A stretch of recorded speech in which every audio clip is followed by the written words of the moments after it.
Hi guys, welcome to the Midwest Whitetail show. Phil and I are up here on the hill tonight and it's opening day in New York.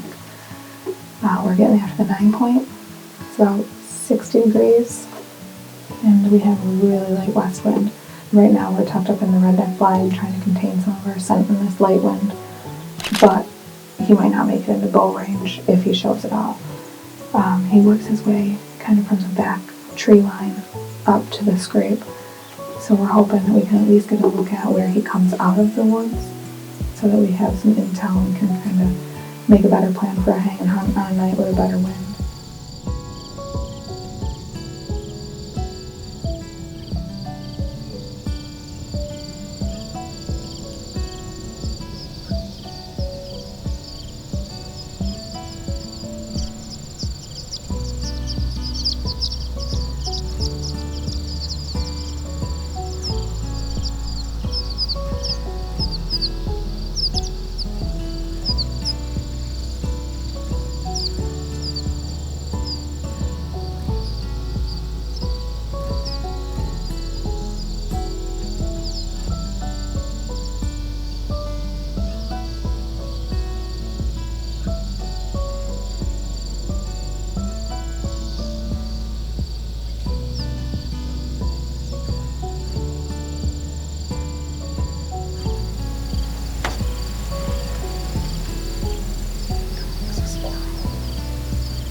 Whitetail. It's October 9th.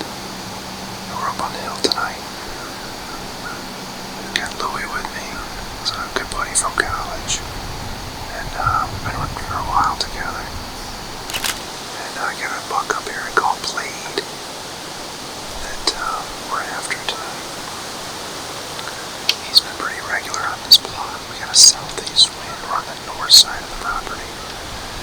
And there's this little clover plot here that he's been in last night. He was in, I think, 2 or 3 nights ago also. The last, 14 days has been about 70 degrees, so tonight it's going to be 65 for a high.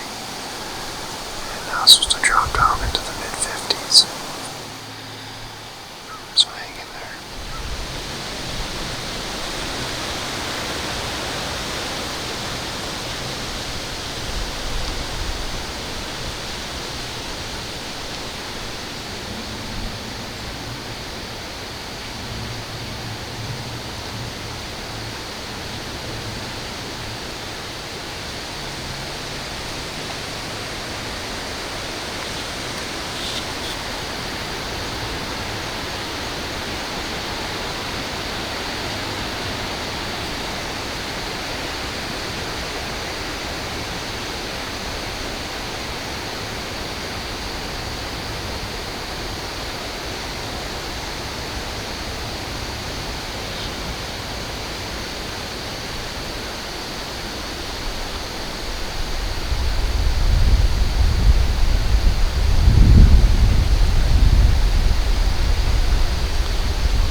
Alright, we just got out of the stand. Just giving you a recap of what happened tonight. Had a small 2.5-year-old come out, buck we call the broken G2 buck, about 5 o'clock, and then 5:30 the Blade buck came out. Louie just hit a branch, and that happens. So I was focused on the deer and making a good shot and just didn't see that. So we checked to see if we could find his arrow. We couldn't find it, but we also did check them just to make sure that we didn't hit that deer.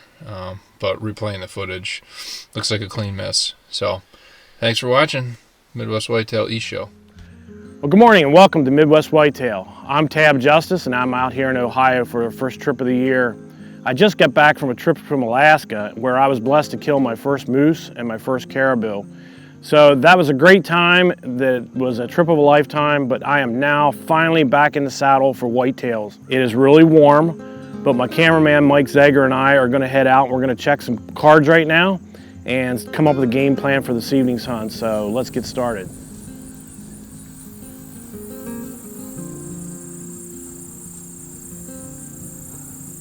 So we left the house at 4:30, it's 4:45, we're just about set up. And I look up at 300 yards away is a doe in the field already, so I guess that's a good sign. But I'm really surprised, as hot as it is, that she's out there already, but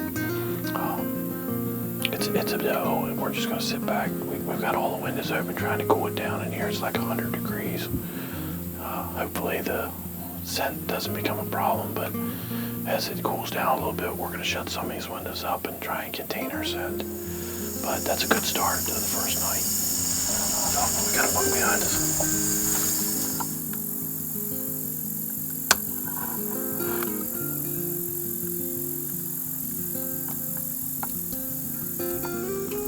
He would be a Pennsylvania murderer.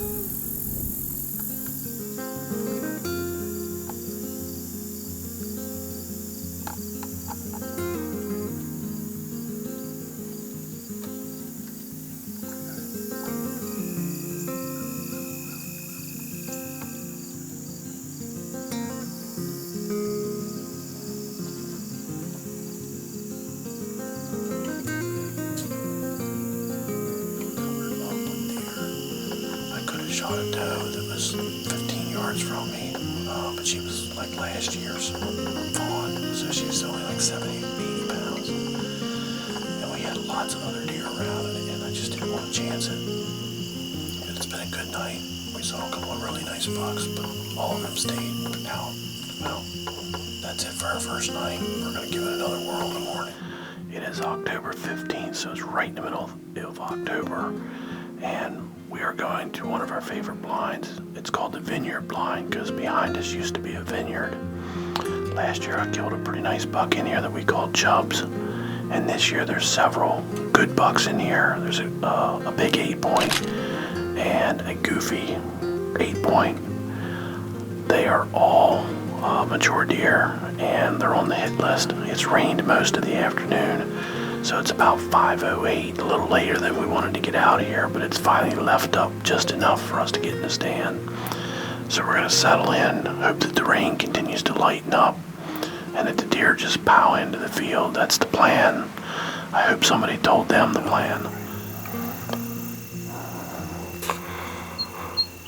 That little buck's chasing that doe.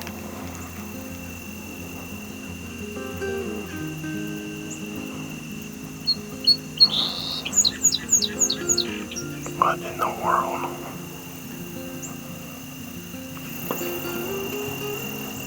We're all breaking right. The next to the last one there, the big doe, I would shoot her.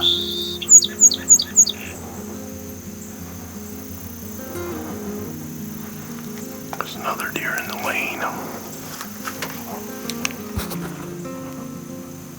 It's a big buck. It's a big 8.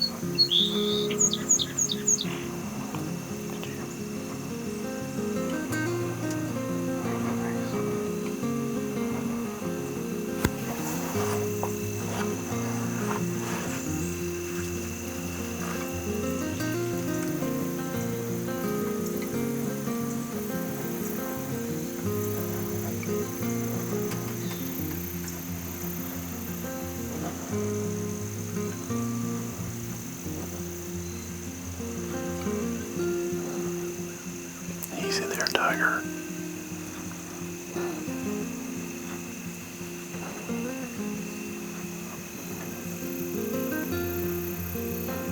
What do you think? Yeah.